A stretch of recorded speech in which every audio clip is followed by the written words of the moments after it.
Hey guys and girls, King Lear here from Proceed to Checkpoint, and welcome back to Final Fantasy XIV Heavensward. Once again, we are here gonna do a quick dungeon guide to guide you through the second dungeon in the Heavensward expansion pack, Sohm. This will be spoiler free, only show you the boss fights and explain the tactics, so don't worry about story spoilers. And here, there are no cutscenes.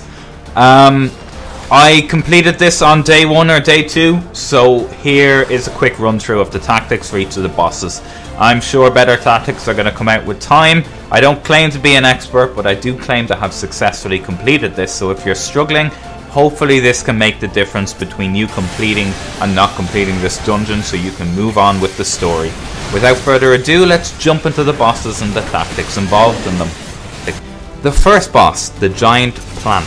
Aside from the standard dodge the circles, this boss has a couple of abilities to watch out for. The first is called Acid Rain.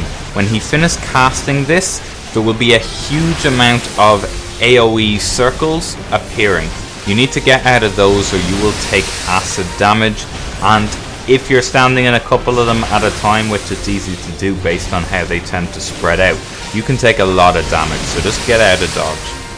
The next thing to pay attention to with this particular boss is his Philo Beam. This is a straight line attack from the boss that starts off small but gets big pretty quick. So don't be lulled into a false sense of security thinking you're safe. You have to go pretty far to get out of this. It's probably best to just run to the back of the boss for this one rather than trying to dodge it at the sides, because there's such distance to cover, depending on your positioning of course. Next up is Sweet Scent. When the boss casts this, he will begin attracting bees or hornets into the arena. These hornets will start to move from the outside of the arena towards the boss in the center. You need to kill these before he gets to the boss. What happens if the bees reach the boss? I honestly can't tell you.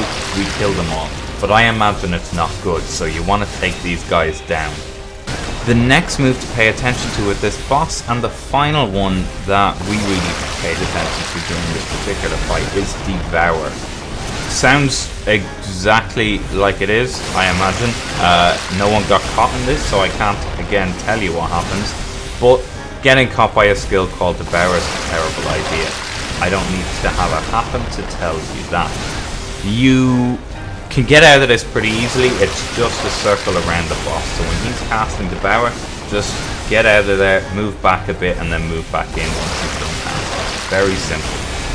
The first thing you want to watch out for on the second boss is called Razor Scales. The boss will turn to a member of the party and begin casting a conal attack that you need to get out of and avoid.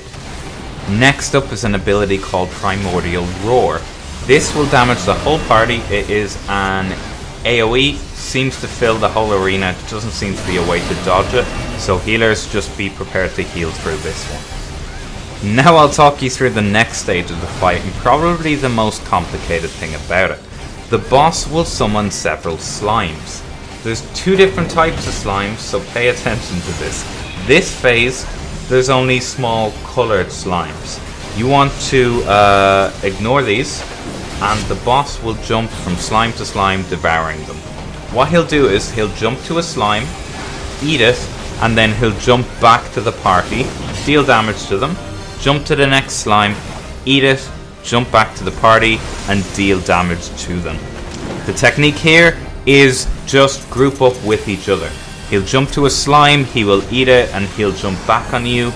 Any damage that the person he jumps on takes will be spread out to the player standing around them. So as long as you're grouped up during this phase when he's jumping from slime to slime, you'll be fine.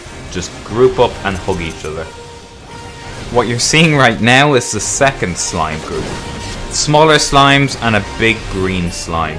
Slightly different tactics to this one. You need to kill the big green one. Don't let him devour that. Don't let it get off its cast.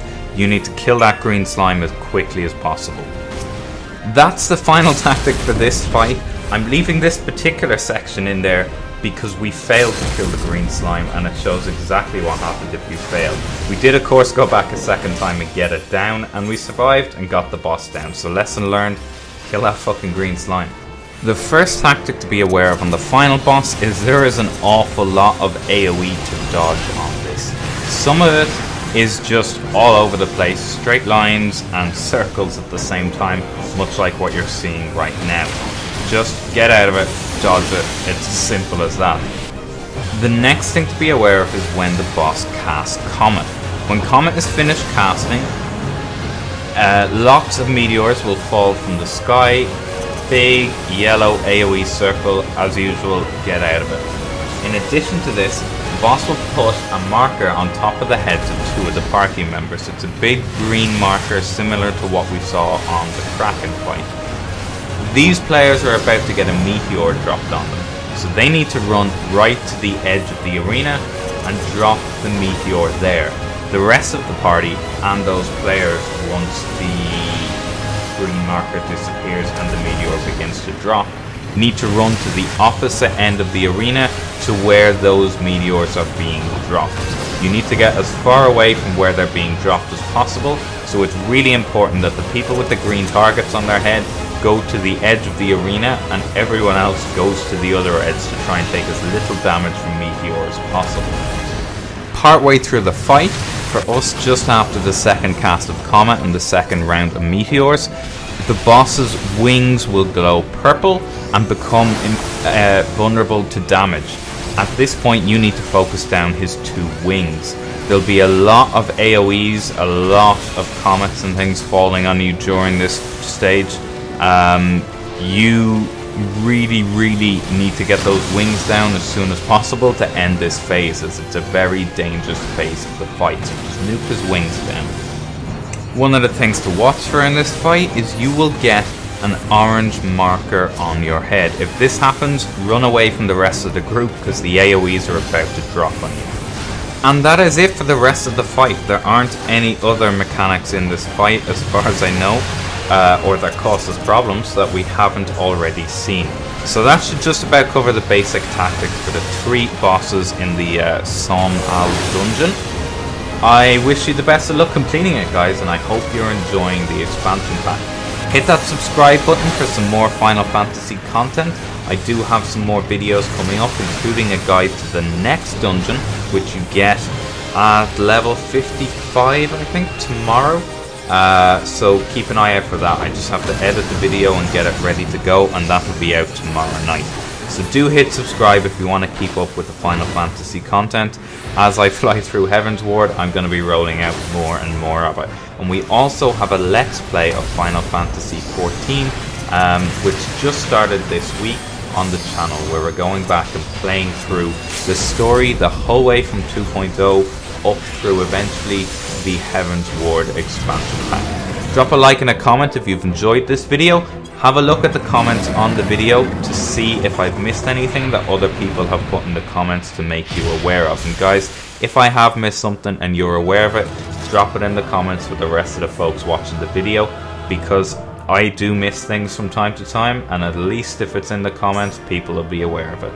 Thanks very much for watching, guys, and I will see you next time, hopefully, on Proceed to Checkpoint.